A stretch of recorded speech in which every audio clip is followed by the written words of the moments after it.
ഒരു വിയോഗത്തിൻ്റെ വാർത്തയിലാണ്. വ്യക്തിപരമായി എനിക്ക് ബന്ധമുള്ള ആദ്യകാല ആകാശവാണി പ്രക്ഷേപകയും ഗായികയും ചലച്ചിത്ര താരവുമായിരുന്ന CS രാധാദേവി അന്തരിച്ചു. ഞങ്ങളൊക്കെ രാധാദേവി രാധചേച്ചി എന്ന് വിളിക്കുന്ന തിരുവനന്തപുരം ആകാശവാണിയിൽ ഒരുപാട് കാലം ജോലി ചെയ്തിരുന്ന ഒരാളാണ്.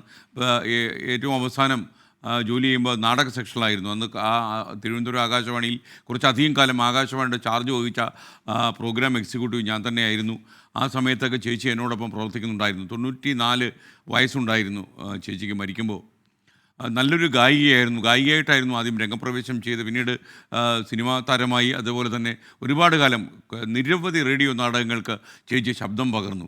തിരുവിതാംകൂർ റേഡിയോ നിലയം ആരംഭിച്ച 1943 കുട്ടികളുടെ പരിപാടിയിൽ പങ്കെടുത്തായിരുന്നു റേഡിയോ ജീവിതം ആരംഭിച്ചത്. TP രാധാമണി, CS രാധാദേവി, 2 പേരുകളെന്ന് അസംഖ്യം റേഡിയോ ശ്രോതാക്കൾക്ക് സുപരിചിതമായിരുന്നു. 1944 13-ാം വയസ്സിൽ യാചകമോഹിനി എന്ന സിനിമയിൽ ബാലതാരമായി അഭിനയിച്ചുകൊണ്ടായിരുന്നു ചലച്ചിത്രരംഗത്തേക്ക് തുടക്കം കുറിച്ചത്.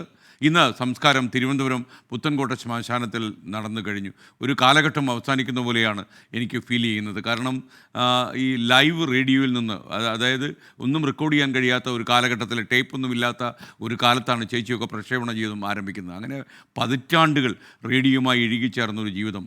അത് കഴിഞ്ഞ് ഇപ്പോൾ ആ ജീവിതത്തിന് തിരശ്ശീല വീണു. എന്തായാലും ഈ വിയോഗത്തിൽ 24-നും എനിക്കുള്ള ആദരാഞ്ജലികളോട് നിർത്തുന്നു. വ്യക്തിപരമായിട്ട് ഒരു ചേച്ചിയെ നഷ്ടപ്പെട്ട ഒരു ഫീലിംഗാണ് എനിക്കുള്ളത്.